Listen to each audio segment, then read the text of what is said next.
Hello, everybody. Welcome back to Let's Play Dawn War Crusade. I'm T. This is S. And I'm T. And we're here with more riveting commentary. We're gonna go find the commander dude and make our sword acquainted with his face. Let's do it. This is General Lucas Alexander, and we will be battling him and his main army on the Moria coast. Alright, let's boogie. Let's dance. So we are sitting at a solid 4 FPS. Solid 60 when actually in game. Yeah, 50 something. No, 60. It fluctuates. But we usually hold somewhere between 58 to 64. Now this should be easier to fight because we're not fighting the Necrons this time. On one of our test recordings, we fought the Necrons, and it was a massive slugfest pain. Necrons are not squishy like the IG. It was a 15-minute episode of us just being here.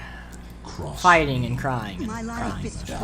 And cussing and screaming and... gnashing of teeth. No. Biblical style. Yes. See, the thing is about Necrons, they actually make bad eating.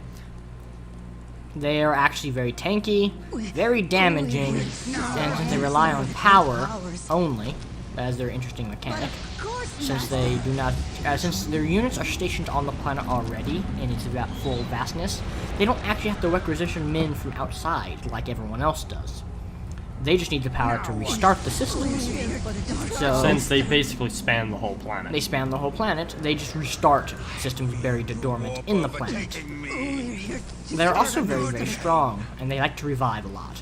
They're very painful to fight because the Necron Lord has very unique abilities that he can start possessing. In my opinion, he is no doubt the best hero. Yes, he has this Tomb of Relics that allows him to pick from a selection of abilities which do interesting and annoying things when you have to fight against him. When you're fighting as him, or playing with him or him as an ally, he's invaluable to your team. But against the enemy, you're playing against him as an enemy, he's really irritating.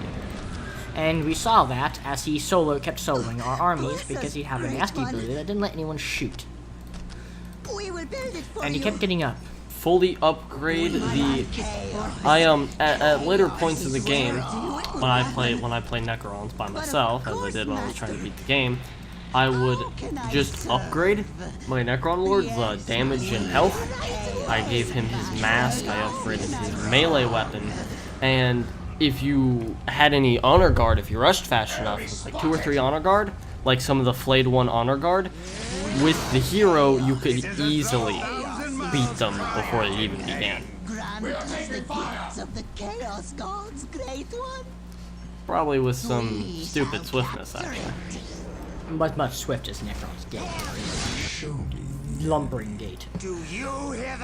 But yes, the Necron mission for their homeland is probably going to be an irritating and very long one. Probably more than 3 episodes. And we're gonna have to do this 7 times. Well, 6 times, because you don't fight yourself with the Necrons. But for everyone else, especially the imagine now think, you fought the IG, right? Now imagine them fighting the Necrons. If you've played the game, you know how it works. If you haven't, then in future videos you will see. Since we plan to do every faction. Yeah, we're going to do every faction to completeness. No, I want to give a warning right now, and I'll give it at the beginning of the other factions. The factions will be played to completeness by the time we actually upload the video. So, I love tips and help, but if you guys are going to give us tips on my Chaos play, by the time you see this, I've already won. So, yes, we've already completed. However, all tips are appreciated because we will be playing Soulstorm as well, which has all of these base factions. So if you have any tips and tricks, I would love to hear it. Which? I'll be playing one, and he'll be playing the other. I will probably be playing Dark Eldar. And I'll be playing the Sisters of Battle. More on that update when the actual videos come out.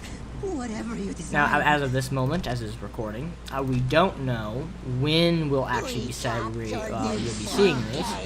Currently, it's, let's see, it's November 8th, 2016. So, that's when this video is recorded, on a Tuesday. We don't know when we'll see this. all of the episodes so far have actually opened on one setting, as we do our recording in very large bulks. Due to time constraints normally throughout our day. This is a good time for us to do it. So, expect quantity. We will try to provide quality, but do expect quantity. Alright, so do we have all of the other characters? Yes, we do. I will be playing, I'm under commentator, I will be playing the IG. Which means you'll see my mad IG skills. We'll be playing the faction that we're cutting through like butter. Which doesn't really bode well for me trying to attack the Deimos Peninsula. It is actually easier than you think, because they don't actually use the Chaos Stealth ability, really. Yeah, they don't. Even if they do, IG has a surprisingly large number of people who can see invisible stealth, which I think is very surprisingly useful against Tau. If they were, well, Imperial Guardsmen are horrible against Tau. Tau is just like blah blah, and then they're like, haha. And they die horribly.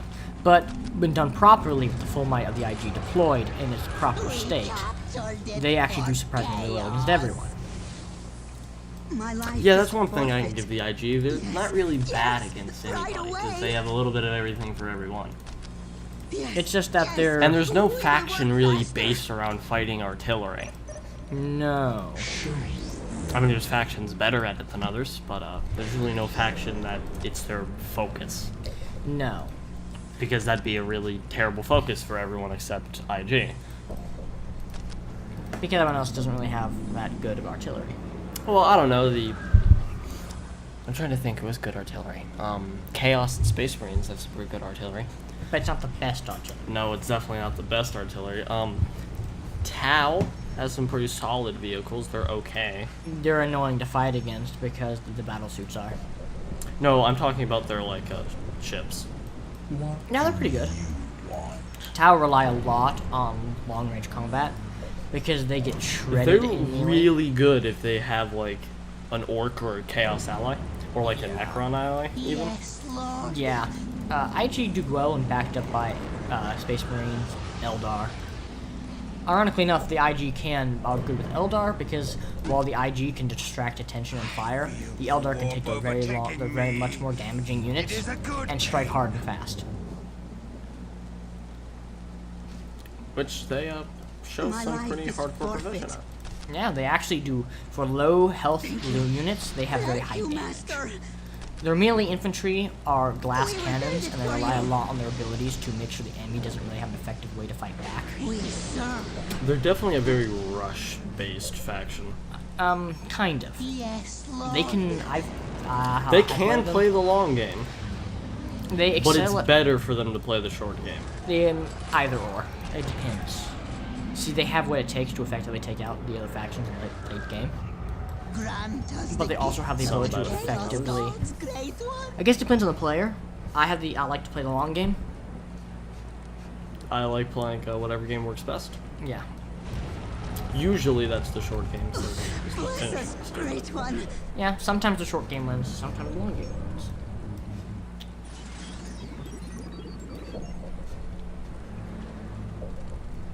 Yeah, I always thought the Webway was interesting.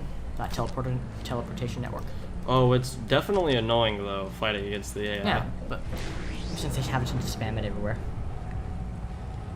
But they're kind of squishy though, so it's not really a problem once you can see it detected in between units. Just want to say, reason why I gave him that helmet. Yeah, you also need more cultists on the map. Bless us, great or can aspiring champions see invisible units? Or is it just cultists? I don't actually know. Sight of the Damned. Just cultists.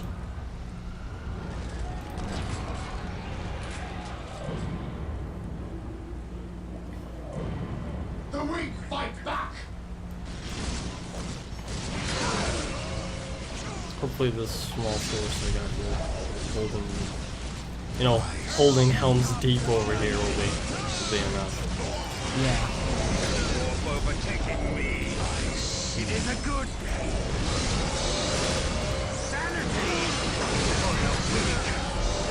Well, as long as you tie up the IV to where they can't actually shoot it. But surprisingly, in a mass, they do surprising damage with the flashlights.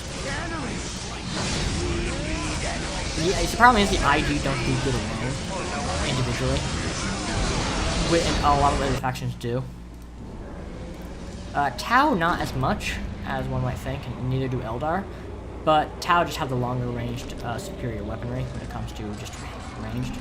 But in hand-to-hand, even IG troopers can outdo them. Because apparently in lore, Tau and Eldar are physically weaker than humans. And the Tau have this weird aversion to melee.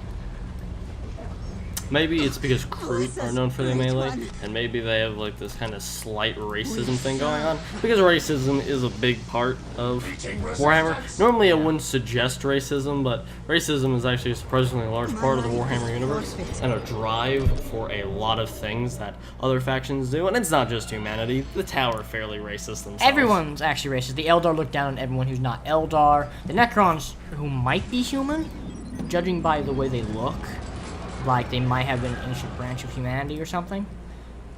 There's no confirmation. It's hard to compare them because they just kind of don't care. Yeah. They're trying to kill all of you, so everyone. Equally. The Katana want to eat all of you. Let's see. The Orcs don't like anyone who's not an Orc. And even then, liking each other might be strong. I think they just fight for the sake of fighting. Honestly, they don't really care who. I don't think they really dislike anybody. I just don't think they like anybody. I don't think they comprehend that people aren't orcs, that there's any society other than their own. So they believe everyone acts the same way they do. Everyone's in it for the fighting? Everyone's in it for the fighting. There's no civilians. They don't understand the concept of a civilian. So they think everyone's like a fighter. There's no children. There's no, mothers. There's none of that. It's just fighters. Everyone fights. I guess the best way to put it is the civilians are Gretchen. That's something they could get, just no one's ever really tried. No one's ever actually tried to educate an orc about what actually, how things run. They just think everyone's an orc. So they're kind of a weird faction. Let's see. Yeah, the Imperium is very racist towards non-humans. There are certain mutants that have gained admiration, or at least toleration. Ratlings for the sniping capabilities. Ogrins, because face it, having a meat tank, having like an ogre on your side is Are a very they nice ogres? thing. They're some sort, I guess you could call them ogres. They have a lot of faith in the Emperor. They're very simple, which also, the very thing of the war makes them very powerful against chaos, because you can't, it's very hard to get them to turn to chaos, right? But if you say turn their leader to chaos as a human, right, leads them, they'll follow him because they'll follow the leader.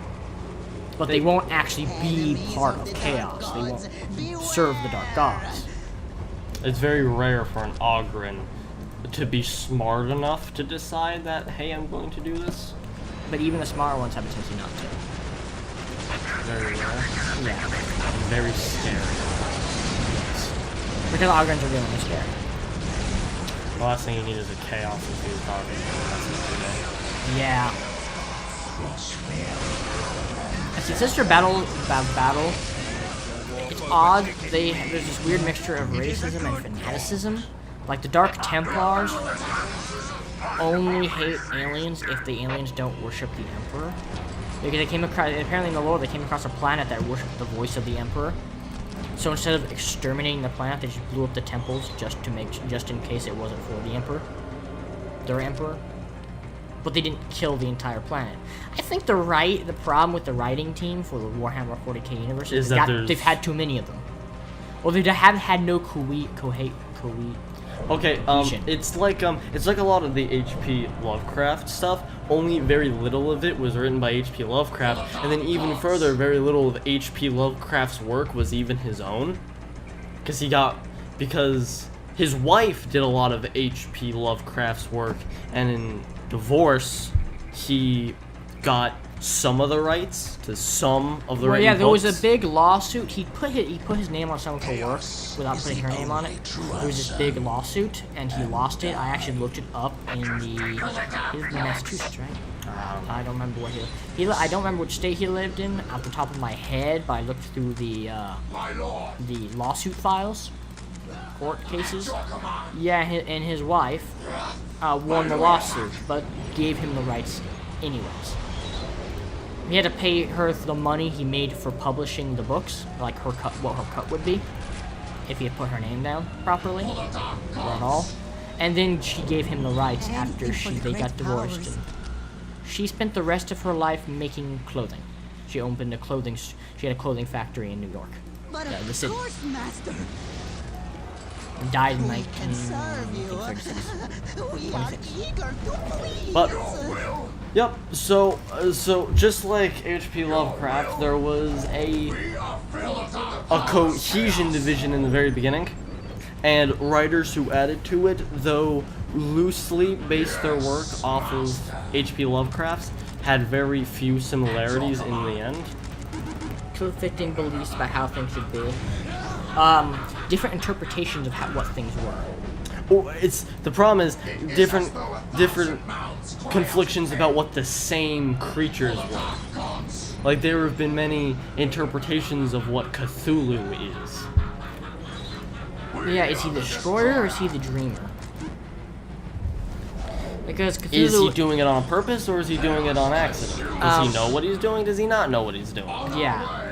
Though near Lethertep at least he stayed the same. He's been a douche through and through. He knows what he's doing. He knows exactly what happens when he reveals himself like that, and he doesn't seem to care. He probably thinks you're stupid. Or funny. Or funny. He might think it's funny that you are doing something so mind-boggling, like not believing they exist. To them, that's very odd. Well, to the others, they can't comprehend it. Perhaps he just thinks it's hilarious. Now, like the thing in Bloodborne. It might not actually know that you don't know. That you can't comprehend its existence because it cannot comprehend that you can't comprehend. It can't comprehend not knowing its own existence. Yeah. And it's never doubted your existence. So it doesn't imagine why it could go this way. Yeah. Or why it could go. Alright, so yeah, let's go splash it down. Should be yeah. And here, just to make sure. There. I get rid of that. I get rid of that Chaos Sorcerer. I mean, not Chaos Sorcerer. Chaos Marine training. Because you can't afford. Maybe put the grenades on them. My lord, we are under attack. Hold on. Can you actually attack your own men? At your command. Feel our wrath. That's actually kind of annoying. Can you kill your own men? Like, is there a delete button? Click on the heretic. Click delete. Ooh. Ooh! And they ceremonially cut themselves, listening to some emo song. The emo song of shame. Listening to, What's a good song?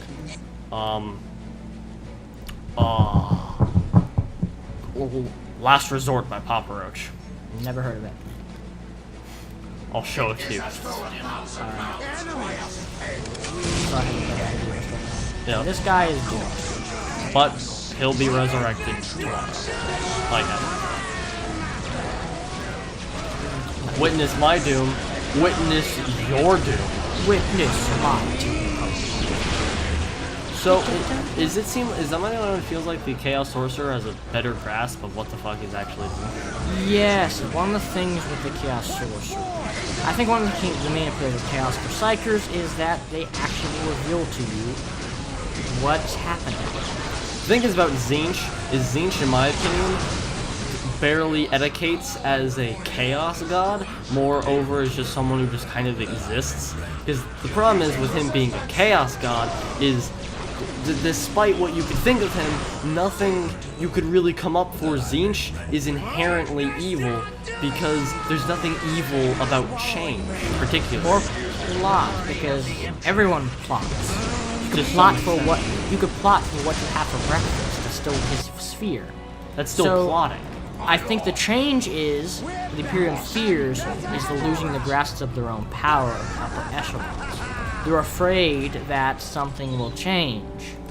But change could also be for the good. The Emperor could regenerate and get off the throne, and that's Saul's ancient sphere because it's changed.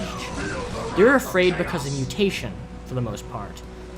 Because they obviously don't understand how it works. Why would they? they're convinced that they're exactly how they are is exactly how they should be.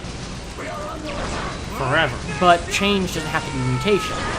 Zinch might even agree that you're okay with how you are right now, but the change could be personality change. The change could be something you do, something you are. Change in the weather, it all falls under his sphere. Yes. What is changed is, Really up to you, I guess, Yeah. if it's a personal change. it's a personal change. Even under the mutation branch, well, your body changes all the time. Skin cells die, blood cells are replaced, stuff like that. So it's not... his changes are both big and small.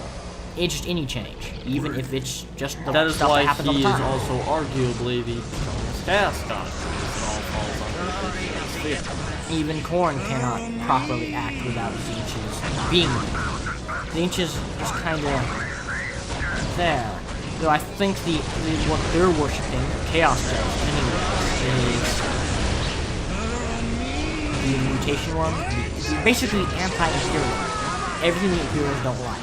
This is big Chaos's thing. These guys are more Also, rebelling you know, against the Imperium than actually being properly evil. They spend more time doing the things the Imperium doesn't want them to do, right, than actually following Dark God. It's debatable whether or not these guys are even following the actual Dark Gods, or the deities like Korn and Zinch and stuff, or they're following some sort of demon's instruction.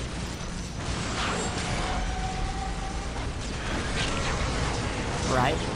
Well, it's pretty agreeable that they might be following the actual Slash if they pose. He or she, or they, I think it's a they. might not It sounds actually like care. I think they're actually more malicious. Because theirs is very much an overindulgence Of everything? of everything. No matter what it is. No matter what it is. And it's not good for you. It's not good for anyone. They actively say, How much time we got left? 7 minutes, Alright. 30 seconds. They actively promote you doing things that actually hurt other people. It's more of a, we don't care about other people, do whatever you want. Well, we'll see if somebody attacks us, since we have a little time left, and I'm sure we can handle a defense in about 10 minutes. Yeah. Let's see, is he going to... Yes, he actually pushed the Tau army back. Impressive. Hopefully, none of the AI will actually defeat the Tau before we get there. Looks like we lost everybody. Well, we also gotta grab that new one. So let's take a look at our war gear. Let's see what we got and see what we're missing. A Banner of Chaos, a Plasma pistol, and a Helm of Logar. So I'm probably gonna go for the Man Reaper next. Just pick that up. Alright. They're probably gonna go for the Melt again after it. Maybe grab one of these armors. But health hasn't really seemed to be a giant problem. Speaking of Logar, I always found this really interesting in the lore. Who is Logo? Logar was the Primarch of the Word Bearers. The reason why he actually turned to Chaos to begin with is that he tried to preach that the Emperor was a god before the Emperor got bit it, and the Emperor silently made him and all his men kneel, right, and told them he was not a god and ordered them to kill everyone who had worshipped him, the entire planet. Now, I took that action and contrasted it to the Emperor Horus met, the one they had talked to and the one that Horus embraced, and the one that, wrestled with Finnar, or the Primarch of the Space Wolves, and did all the good stuff like uniting humanity, promoting peace and tolerance. I think there was more than one emperor. Because I'm pretty it seems, sure. Because either one of two things are happening. There was more than one emperor, or the emperor is just batshit insane. Because he goes from committing mass genocide on his own men to uniting humanity. Yes. Because he genocided one of the Space Marine factions, whatever they were called. He actually created the Thunder Warriors, united Terra, and then killed them all. Rather than take and it said the men were loyal to him. So why would he kill men loyal to him? It doesn't make any sense unless... There's two of them, or he is completely and utterly insane. I think the first one's more likely. The Emperor who created the Primarchs, he might have actually taken the genetic material from the guy who they call the Emperor, the super awesome guy, and made the Primarchs maybe for his own evil ends. Maybe he worshipped Chaos. Maybe he just worshipped himself. Maybe he wanted a super soldier army to become King Emperor himself. But then Chaos interfered and took the 12 Primarchs away. Maybe Zinch did. Maybe Khorne did. Who knows? Maybe it was a part of Tzeentch's master plan, whatever that master plan may be. Maybe it's multiple. Maybe he's not one master plan. Maybe he actually has. Maybe all the different faces of Tzeentch have their own plans. Each plans sometimes they contradict each other because they're different plans that sometimes work against each other. It's not one person. It's multiple. We're grouping a group of people. Maybe Tzeentch is one person with 100, but maybe one plan might contradict the other, but in the end, they will all make sense once it all comes together. But he has 100 different plans. Whatever those plans are, maybe they're... Like, he wants the Chosen to get to their end goal. So all these plans, they might contradict each other. Yes, of course. But ultimately, they'll Don't all reach really. the same place. I tried to do your will. Our Tzeentch But there's conversations get deep. no real way to know what Tzeentch is thinking. You might want to build more generators to get that income up. Yep. Because you only built 5. But there's no real way to know about Tzeentch because he's probably one of the hardest to understand the motivations of. What is his true motivation? Because the easiest way to tell Nurgle's motivation is many of the gods can be split into 2. Khorne is either honorable combat and he's mindless bloodshed. Tzeentch is split into 2 because of, I guess, sexual pleasure, or sexual indulgence, and then just indulgence in general. Like anything else. Yeah. Deserve, master. And then, Nurgle could be disease for the sake of killing you, but then disease for the sake of making you immune to more diseases, because you can only get immune to disease by getting disease. And that's the one that rescued the elder goddess of healing from Slanesh's clutches. When do we attack? Right? Because they work hand in hand. Yes, master. It makes sense. He makes the disease so they can be given the cure, Yes. kind of thing. So that everyone can be strong. The disease has a point, has a purpose. It's to keep you from stagnating, keep you from being wiped out by an evolutionary change. In like a disease, bacteria, disease.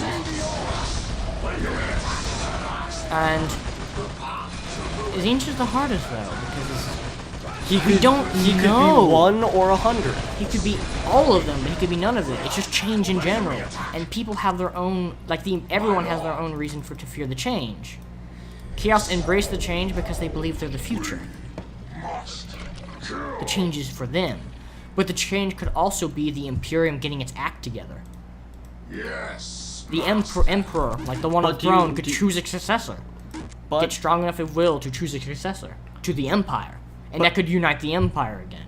That's change. But the real question is, do you really think that these Chaos Space Marines would stay Chaos if change really did come to the Empire? The Empire? Would some of them? I don't know.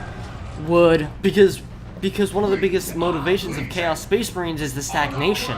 What would Logar think, right, if he saw his own vision come true? People worship the Emperor. He was right. His book he wrote is the Imperial Chant now. Logar, if he turned from Chaos, would be a hero. He'd be the epitome of perfect in their society. Yes, we will work fast. But does Logar know that? Where is Logar? Is he dead? Is he alive? The problem with the Primarchs is nobody knows where most of them went. They just disappeared. It's actually funny, the Blood Ravens, it's actually hinted that they are the same legion as these Chaos Space Marines are. The Word Bearers. That they're the non-Chaos version of the Word Bearers. And the Blood Ravens are considered faithful. Maybe they have a tendency to have more psychers, they have a tendency to nick more stuff and not return it, right? So they have this large grouping of artifacts. But generally they're seen as very devout. 2 very different. But they're devout to the Emperor instead of the Chaos who was devoted to Chaos. Whatever Chaos actually is. It seems to take... See, the problem with the warp is what you believe it to be. So this could be a million different. We know Slanesh swallowed up the Eldar's empire, but Slanesh did that. I'm thinking Slanesh was an Eldar. They achieved, I think 2 of them, a male and a female, both achieved it their own way. Oh, there's a timer. But I'm sure we can finish this up with the men we have right here. I believe that they achieved the daemonhood type thing. They found a way to do it because the Eldar were very powerful for a while. I mean, their fall of their empire caused a great collapse among everyone. It really did. It heralded dark times. But I believe that some of them, possibly rulers of the Eldar, found a way to achieve it, and then achieved it. Because the Eldar feel more emotions, they feel more strongly. And if the warp is based off emotions and feelings and belief, then that would make sense. And they'd want to rule over the Eldar forever, right? Yeah. Which is why they claim the souls of all Eldar who die. Having defeated the gods of the Eldar, who is, for the most part, many, at least. Cain, who I think is the Eldar version of Korn, has been shattered into pieces. Only one of them is whole, and that is the Laughing God, who might be a face of Tzeentch, because he knows things. He deceived the Deceiver, the Catan. So he seems rather. Now let's talk about someone we've yet to talk about. Let's talk about the Catan. I don't know anything about The Catan were. Now, in the lore, it says the Necrons were angry at the Tau. I mean, not the Tau, the Eldar. Because the Eldar lived a very long time and were psychic, and the Necrons were not, and their planet was bombarded with radiation constantly. So they didn't live very long, and they grew envious. But they focused a lot on the material sciences, and they discovered these creatures that would feed on solar energy. And they tried to use these creatures as weapons against the Eldar. They got into contact with them, and these creatures began to understand that they could actually feed off of the life force of the Necrons, and it tasted better than the stars. They were bland. But the life force was colored with emotions and memories, so it tasted better. So they eventually, the Deceiver had an idea, being the most clever of them, to feed off of the Necrons. And he did that by offering them power. He had them create the Necron bodies. He taught them how. Possibly by looking into the warp himself. It's not known how he would do this. But he eventually tricked them into doing this, and by the time they realized what was happening, it was too late, and the Necrons. The Necron tier had fallen and become the Necrons. And had their energy eaten by the Deceiver. And very few of them had any kind of strength to resist it. Very few of them kept their personalities. Only the most powerful of the Necron. Or the new ones. They became the Necron Lords. The only most powerful among them could keep their own personalities intact. The rest became mindless husks, which followed the orders of the Catan. And the Catan wanted to harvest more life so they could feed on the now newfound pleasure of eating life. And the Eldar lived a very long time and had a lot of it. So they went to war against the Eldar. Now there was this very long war, a lot of stuff happened that you probably could find and look up in the lore. I don't know the full of it. The creators of the Eldar, the Slann, another race of long-lived psychics, were eaten, for the most part, by the Catan. And the war, and the Slann that were left tried to genetically engineer creatures to fight the Necrontyr, like the orcs and other creatures. But ultimately, the Eldar won because of their god, the Laughing God, who tricked the Deceiver into killing the other Catan to, be the only one to eat the life force, and then defeated the Catan, then defeated the Deceiver. What about the Lifebringer? What about the Nightbringer? He was also one of the ones defeated. But how was he not killed by the Deceiver? He was weaker, from what I've gathered. He was too weak at the time for it to matter? He was too weak to matter. At the time? At the time. He became really something later on. He's the only one left, to be honest. What about the Deceiver? He's a shard. The shard is the Deceiver left, but not the full thing. The Laughing God destroyed him, for the most part. Shattered him to pieces. So the Deceiver has to try to pull himself back together.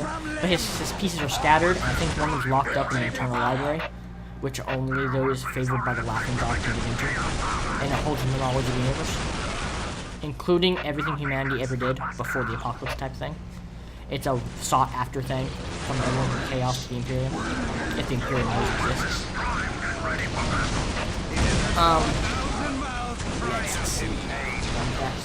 The rise of Chaos, so well, because of the war, right, and the second connection the Eldar had to it, it turned very violent, because it reduced on a mass scale the violence of war, and of other sorts of war in vast quantities, which then created things like, started developing things like corn, bloodthirst, things of that nature, right? And the Slann, unable to cope with such things, were picked off by demons, for the most part. It is unknown if any of the Slann made it. It's just not known, because they disappeared. And their appearance is unknown, so they could look just like the Eldar. And They think they look like frog things. Shit, they could have been the Eldar, just with a different name, and we couldn't have done it. Yeah, they could have been like a corn-like one. Alright, though, we'll pick this discussion up in the next video. This video is running over time a bit. So, we will see you in the next part for this epic discussion about the history of Warhammer and what I interpret as a makey sense history. Bye-bye.